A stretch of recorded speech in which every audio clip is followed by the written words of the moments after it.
Okay, welcome to the deep dive. Today, we're jumping into a dish that feels both really comforting and, specifically rooted somewhere. Scallion pancakes. Yeah, and we've got a great set of sources for this one. There's this really lively YouTube video. It shows a street vendor in Sichuan in China, Right. and he's making and selling these pancakes, but he's also like constantly talking to customers, his live stream Oh, audience. interesting. And then the other source. That's an excerpt from a newsletter by Dory Greenspan, you know, the food writer. Oh, okay. Acclaimed writer, yeah. And she talks about scallion pancakes, too. She does, gives us a slightly different angle on them. So our mission here, I guess, is to kind of unpack what these different views tell us about this really popular dish. Exactly. We're going to go from, the hustle on the street corner, look closely at how this vendor actually makes them, Hmm. then see how he's selling them online, which is fascinating. And finally, sort of bring in that perspective from Dory Greenspan. It feels like there's a lot packed into a seemingly simple food. Okay, so let's start right there on the street in Meishan, Sichuan. The video just kind of throws you in, right? Absolutely. He's making these scallion and meat pancakes, and the atmosphere is just buzzing You mentioned he interacts a lot. constantly with the people right there, but also his online folks. He calls them shu, which is kind of like folks Yeah. or family members, creates this real connection. Yeah, that's cool. And he's pretty open about the business side, too. Oh, yeah. Price right there, 5 yuan per pancake. And his personality is, well, it's a big part of it. He's direct, pretty funny. Doesn't hold back. Not at all. Especially with, the comments people leave online, the tricky ones. Like what? What kind of comments? Well, the usual stuff. People asking for free food. He shuts that down pretty quick, says, he's not doing charity, materials cost money. Makes sense. He even, mentions some super rich people to contrast, saying, look, I'm just a regular guy trying to make a living here. Right, pushing back on that entitlement idea. What else?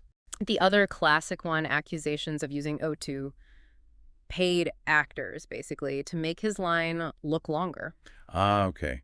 How does he handle that? With logic, kinda. He's like, look, I sell a pancake for 5 yuan. Why would I pay someone 50 yuan just to stand in line? It doesn't add up.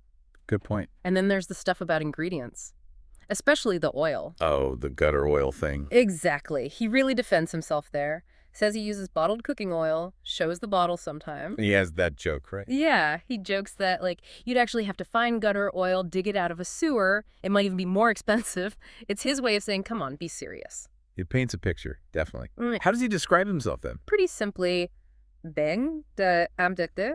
Basically, a street vendor selling pancakes. He talks about earning and then Clem. Hard-earned money. Exactly, hard-earned money, stresses the effort, taking each pancake seriously.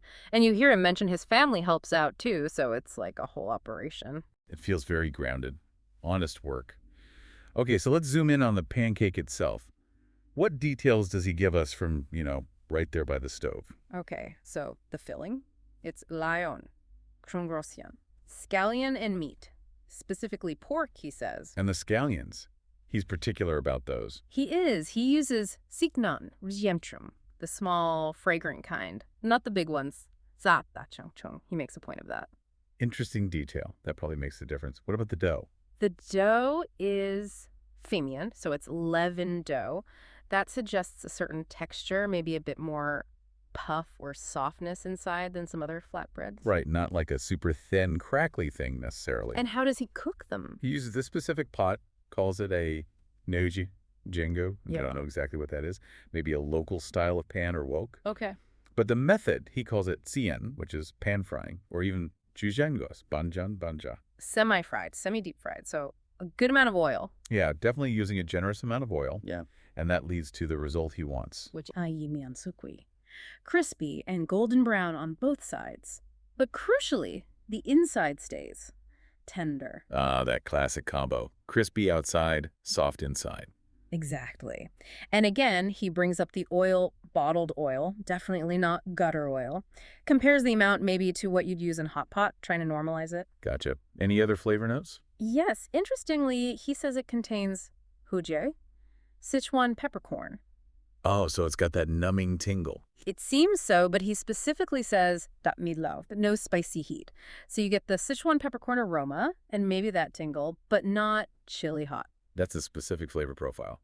And how long does it take to cook one? He mentions about 6 to 7 minutes, gives you a sense of the rhythm of his work, how many he can get through. Okay, so that's the street operation, but you mentioned he does more than that. Yeah, this is where it gets really interesting, I think. He's not just selling them hot off the griddle. He sells the raw pancakes online, nationwide. Wow, okay. The actual rondo discs. Yeah, the shongpi, the raw skins or pancakes. He shows an offer in the video, 15 of them for 52.9 yuanen, and that includes Xinfang Express shipping. So fast shipping, included in the price, that's quite a leap from a street cart. Huge leap. He explains how they ship them. You, Lengdong, go frozen. They're packed in insulated boxes with dry ice packs, the whole setup. Proper cold chain logistics. Right. And he says they have a shelf life of a year if you keep them frozen. So people anywhere in China can basically have his pancakes. That's pretty amazing. Does he say how to cook them at home? Yeah, he gives instructions. A regular pan works fine, but he actually recommends an electric griddle. Easy. Why that? Says it gives the best result. More even heat, gets them perfectly golden and crispy. He also mentions air fryers or ovens are okay too. What about microwaves? Definitely not the microwave. He warns against it, says it makes them soft, not crispy, or fragrant like they should be. Good tip. And do you need to thaw them first? Nope.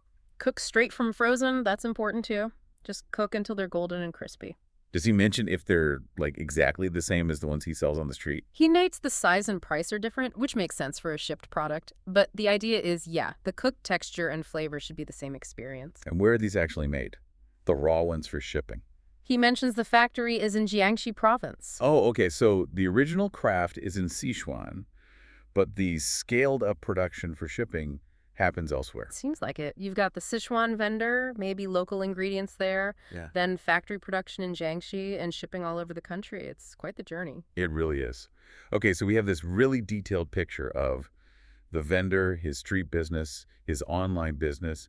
Now let's switch gears a bit to our other source, Dory Greenspan's newsletter. Right. So Dory Greenspan, obviously a very different perspective, a respected food writer, home baker. And she talks about making scallion pancakes too. Yeah, she does. The excerpt doesn't go into like her whole recipe or process in detail, but it highlights something she really values in them. What's that? The texture.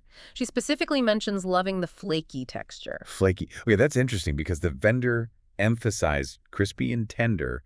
Flaky suggests something else. Layers, maybe. Exactly. It points towards that quality you get often from specific techniques, like rolling the dough out thin, spreading it with oil and scallions, then rolling it up like a cigar, coiling that, and flattening it again. Right, the roll-coil-roll method to build up layers. Precisely. That method is often used to get that separation, that flakiness when it cooks.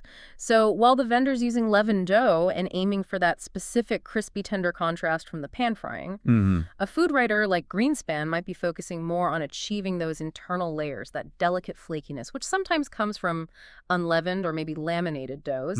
It's a different textural ideal, perhaps.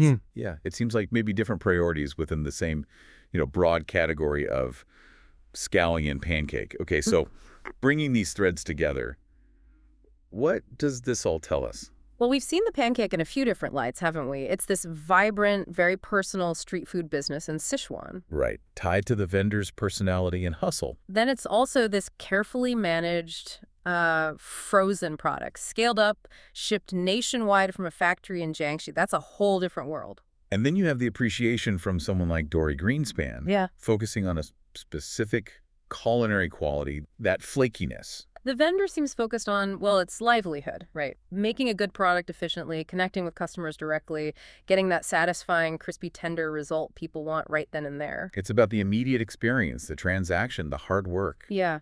And the jump to the online business. That's just incredible entrepreneurship, isn't it? Taking this traditional food and using modern logistics, e-commerce. Adapting it for a much wider audience shows how these foods evolve. Definitely. Then Dory Greenspan's focus on flakiness. Maybe that reflects more of a home cook's perspective. Enjoying the craft, the process itself, aiming for a specific, perhaps more technical texture, separate from the pressures of selling hundreds a day on the street. So, different values highlighted. The vendor, livelihood, interaction, crispy tender. The writer, process, flaky texture. The online business, scale, logistics, accessibility. It really makes you think, What stands out most to you when you hear all this? Is it the vendor's personality dealing with everything online?